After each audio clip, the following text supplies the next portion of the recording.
আজকে শোটা হলো, কিন্তু প্রাণী কিন্তু জেনে জন্মায় না যে সে কি হয়ে জন্মেছে।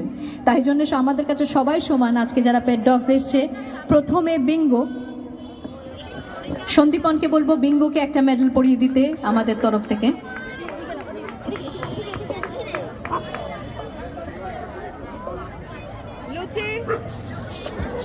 বিঙ্গো, সন্দীপন আমাদের কলকাতা অ্যানিমাল ফেস্টিভ্যালের তরফ থেকে বিঙ্গোকে একটা মেডেল পরিয়ে দেবে।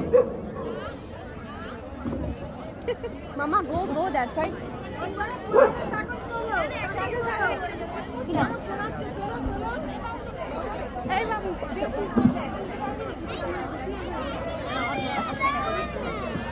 প্লুটো আসছে।